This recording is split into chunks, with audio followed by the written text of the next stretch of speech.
Mark Phillips continues his Climate Diaries series from Antarctica. This morning he follows a group of researchers chasing killer whales. They are using new technology, including drones, to learn about the health of the ocean's top predator.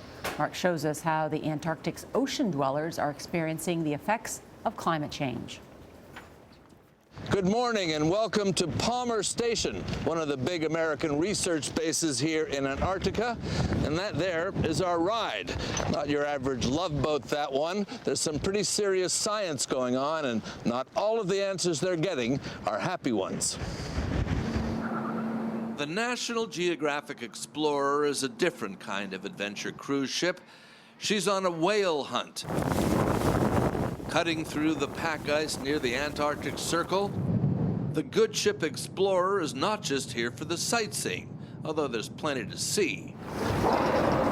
And while nobody shouts, "There she blows," when whales are spotted, this time in open water, people do jump into small boats to chase them, just like in the old days.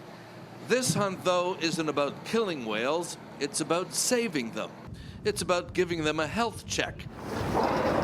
And the prognosis isn't particularly good. One of the reasons we study top predators, and killer whales are the top predator in the ocean, is to understand the health of the ecosystem that supports them. John Durbin and Holly Fernbeck are modern whale hunters who use the latest tools. They use a drone fitted with equipment to monitor the whale's condition. With a small drone like this, we can fly at just a little over 100 feet. The whales don't know it's there, and we're flying a camera much lower, so the quality of the images are so much better.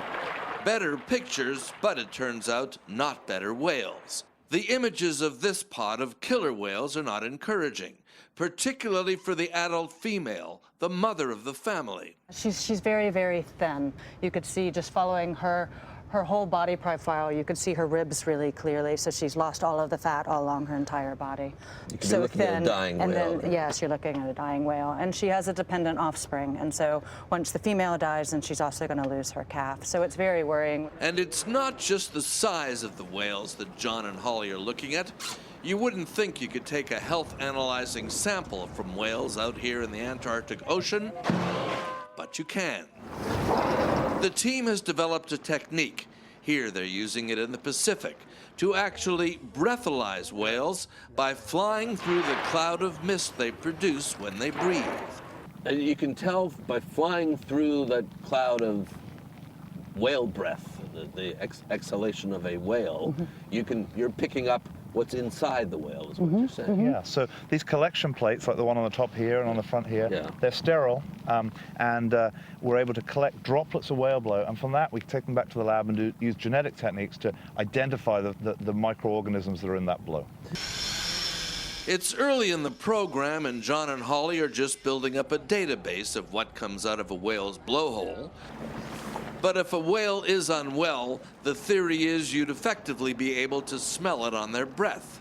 In the meantime, they can only take an educated guess on why they're finding sick whales here in these pristine waters, which, like everywhere else, are getting warmer. The pack ice around which the whales normally hunt is not as abundant as it used to be. Neither is the food they hunt for. Our hypothesis certainly is that there's a problem with their food supply and Fewer seals. Fewer seals, and that's what we've been seeing so far this year. Less ice, fewer seals, is that a leap? It's certainly a hypothesis. Yeah. The next time John and Holly are down this way, they'll be looking for this family of whales, hoping they're still around. Now, because the Antarctic is so remote and so difficult to work in for much of the year, wildlife research is less developed than it is, for example, in the northern hemisphere, in the Arctic. Everybody knows about the polar bears. It's time to learn about the killer whales. Well said. Mark Phillips there at Palmer Station in Antarctica. Yeah, I think in addition to a shout out to Mark Phillips, we should say something about the photographer. Yeah, without the photographer, Kenton Young talking about you wouldn't have the story. Stunning pictures. It's just fascinating that they can send a drone right in, right above the whale to collect that, to collect the blow. It's just incredible that they can do that now. Learning a lot.